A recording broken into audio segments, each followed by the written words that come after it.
Hello friends, ಪ್ರತಿದಿನ ನಮ್ಮ videos ನೋಡಬೇಕು ಅಂದರೆ ನೀವು ಸಬ್ಸ್ಕ್ರೈಬ್ ಮಾಡಿ, ಲೈಕ್ ಕೊಡಿ, ಶೇರ್ ಮಾಡಿ.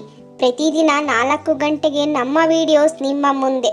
ಇವತ್ತಿನ ವಿಡಿಯೋ ಶಿವ ಮತ್ತು ಆಷಾಢದ ಪುರಾಣ ಕತೆ. ಚಂದ್ರಮಾನದ 12 ಮಾಸಗಳಲ್ಲಿ ಆಷಾಢ 4ನೆಯದು. ಆಷಾಢ ಎಂಬ ಹೆಸರು ಪೂರ್ವಾಷಾಢ ಮತ್ತು ಉತ್ತರಾಷಾಢ ಎಂಬ ನಕ್ಷತ್ರಗಳಿಂದ ಬಂದಿದೆ ಎನ್ನಲಾಗುತ್ತದೆ. ಪುರಾಣಗಳ ಕಥೆಗಳ ಪ್ರಕಾರ ಆಷಾಢ ದೇವತೆ ಇಂದ್ರಲೋಕದ ದೇವತೆಯಾಗಿದ್ದು, ಒಂದು ಬಾರಿ ನಾಗಕನ್ನಿಕೆಯ ರೂಪವನ್ನು ಧರಿಸಿ ಶಿವನನ್ನು ನೋಡುವ ಸಲುವಾಗಿ ಕೈಲಾಸಕ್ಕೆ ಬರುತ್ತಾಳೆ. ಅಲ್ಲಿ ಧ್ಯಾನಮಗ್ನನಾಗಿದ್ದ ಶಿವನನ್ನು ಕಂಡು ಪಾರ್ವತಿಯ ರೂಪವನ್ನು ಧಾರಣೆ ಮಾಡಿ ಶಿವನ ಪಕ್ಕದಲ್ಲಿ ಕುಳಿತುಕೊಳ್ಳುತ್ತಾಳೆ. ಇದನ್ನು ಅರಿತ ಶಿವ ಕ್ರೋಧಗೊಂಡು ತನ್ನ ತ್ರಿಶೂಲದಿಂದ ಆಕೆಯನ್ನು ದೂರ ಸರಿಸಿ ಭೂಲೋಕದಲ್ಲಿ ಕಹಿಯಾದ ಬೇವಿನ ಮರವಾಗಿ ಹುಟ್ಟು ಎಂದು ಶಾಪ ಕೊಡುತ್ತಾನೆ.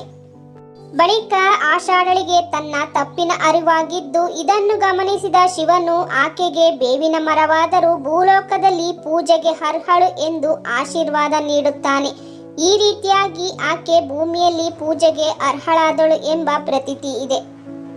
ಇನ್ನೊಂದು ಕಥೆಯ ಪ್ರಕಾರ ಇನ್ನೊಮ್ಮೆ ಇಂದ್ರದೇವರು ಋಷಿ ಗೌತಮನಿಂದ ಶಾಪಕ್ಕೆ ಒಳಗಾದಾಗ ಆಷಾಢದ 4 ಸೋಮವಾರ ಸೋಮೇಶ್ವರನ ವ್ರತವನ್ನು ಕೈಗೊಂಡು ಶಾಪಮುಕ್ತನಾದ ಎಂಬ ಪ್ರತೀತಿ ಇದೆ.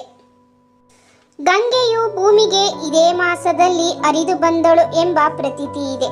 ಈ ವಿಡಿಯೋಸ್ ನಿಮಗೆ ಇಷ್ಟವಾದರೆ ಲೈಕ್ ಮಾಡಿ, ಶೇರ್ ಮಾಡಿ, ಸಬ್ಸ್ಕ್ರೈಬ್ ಮಾಡಿ. Thank you.